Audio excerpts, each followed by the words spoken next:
The other thing you want to do is when you're promoting your films, you want to make sure that you take full advantage of all the social networking software that's available.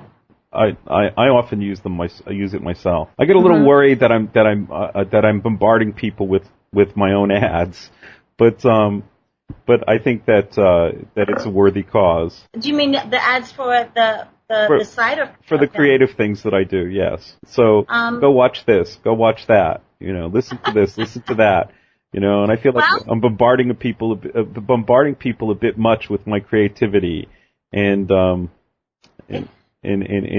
I worry about that. But yes, I do use them to promote things. No, it's a perfect mechanism too. I mean, the only thing I would say is to offer them the real value, not just come and see my work, but what are they getting in return for coming and supporting you? What are you thinking about as far as whether it's your features or your shorts or heads or tails or whatever? What are you thinking about as far as distribution? Are you looking into any other venues other than festivals like, I don't know, Netflix or Hulu or something? Well, it's been said that shorts don't sell, but that's not necessarily true.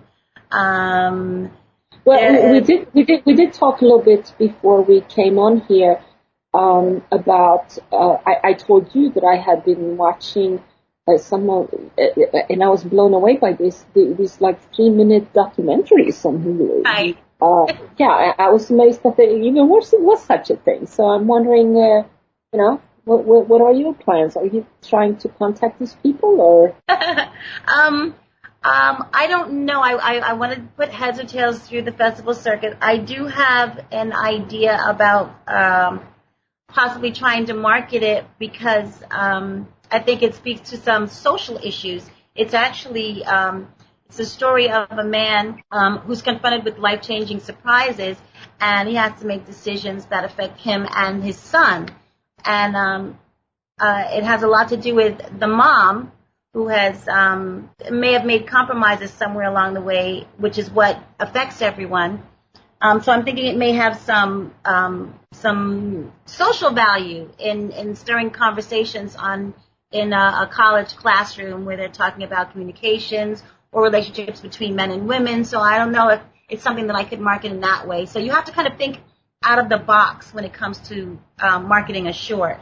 I think I mentioned earlier as well, a woman, Roberta Monroe, wrote a book that says that's entitled How Not to Make a Short Film, and she is a former programmer for Sundance. And she strongly believes in the ability to market short films and to get distribution for them. Heads or Tails will be my first attempt at trying to see if I can make this happen. But I think her book probably has a lot more information. I haven't gotten it yet, but that's my next step, is to get that book to see if there's a way that I can market Heads or Tails.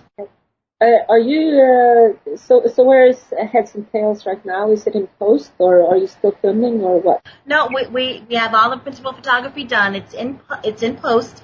I'm cutting it up now to send it to the composer for scoring, and I have this really amazing editor. Louis Santoro he's my editor, and he's put together a rough cut that's really, really great. So we're working through it. We're just and we're taking our time with it, which is something else that I would suggest to filmmakers. Don't rush the process, especially because your name. I'm sorry? Do you sit in on the editing, or do you just leave it to other people to do? I trust the people that I have on my team to be able to do what they've come on board to do. And film is probably the most collaborative thing you will ever do in your life. And these people all believe in the film, they believe in the story, and they're all bringing their best to it. I've gotten input from the entire cast and crew from day one, from the first script reading, which I would suggest too. Bring on all your principal people, like your DP and your editor and your sound people and your composer at the beginning, so that everybody understands how this whole thing is going to fit together. The more you know, the better you can contribute to anything.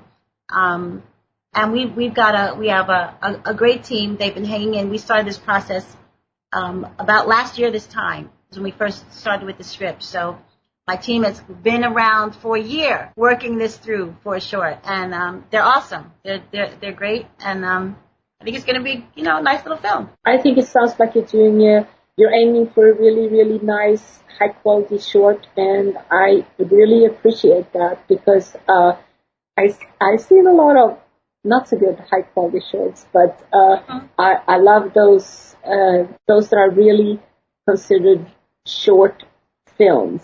The ones that are made with the intention of making like a big feature film. It's just a shorter one, but with that quality.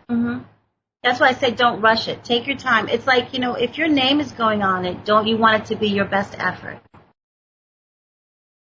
Okay. I think that kind of brings us to the end of this edition of Simply Radio, and I'd like to thank Kara very much for doing this on such short notice. And thank you.